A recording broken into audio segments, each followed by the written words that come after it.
Bonjour petit Gromet.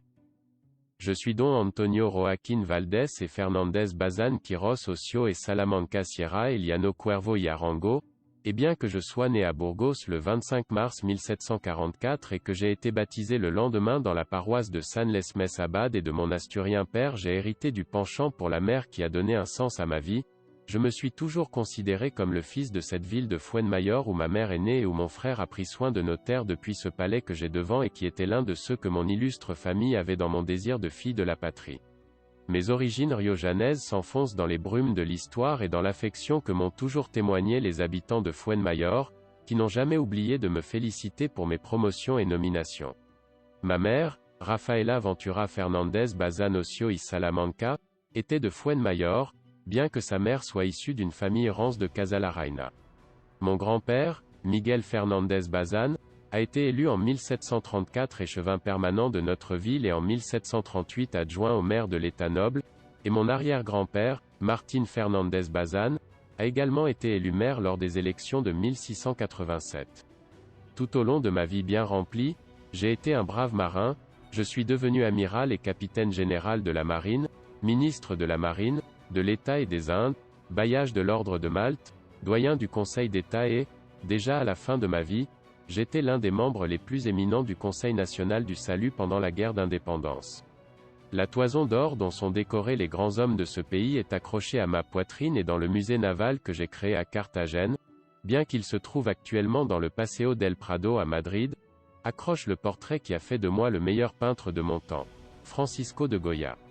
Ma grande illusion a toujours été l'amélioration de notre marine et pour cela j'ai amélioré la formation des aspirants, j'ai créé les chantiers navals de Bazán et je me suis toujours soucié d'augmenter la flotte avec la construction de nouveaux et meilleurs navires de guerre.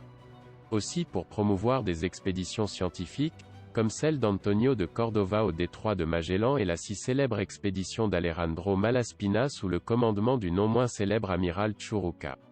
Et je peux dire avec fierté que j'ai été le créateur du drapeau espagnol actuel lorsque, en tant que ministre de la Marine, en 1785, j'ai observé que les drapeaux navals des grandes puissances de l'époque, la France, l'Angleterre et l'Espagne étaient tout blancs et étaient confus dans les mers agitées. J'ai donc organisé un concours qui a produit 12 croquis que j'ai présentés à notre roi Carlos III qui a choisi notre tout nouveau drapeau naval et qui est devenu officiel en tant que drapeau national en 1842. Bien que ma mort soit survenue à Madrid le 4 avril 1816 et que j'y ai été enterré en présent. Ceux du roi Ferdinand VII avec les honneurs de capitaine général, je me trouve plus à l'aise dans cette splendide figure dont je parle, l'œuvre du prestigieux sculpteur Riojanais d'Almaty, également de Racine Fuenmayorans, et son neveu Narvaeza, réalisé en bronze en 1988. De ce point de vue, toujours avec un œil sur la mer océanique lointaine, je passe mes heures à me souvenir des vers avec lesquels mon ami et secrétaire Melchor Gaspar de Jovellanos se souvenait de sa visite dans cette ville que j'ai envoyée en 1795 pour mener à bien le dossier de la noblesse de sang de mon frère, nécessaire pour faire de lui un chevalier de l'ordre de Santiago, et qui remplit ma bouche de souvenirs aussi doux que le vin suintant avec lequel nous trinquons à cette ville bien-aimée. Voici, mon espérance s'est accomplie. Ô Fuenmayor, autant heureux d'amitié, de joie et de bien-être.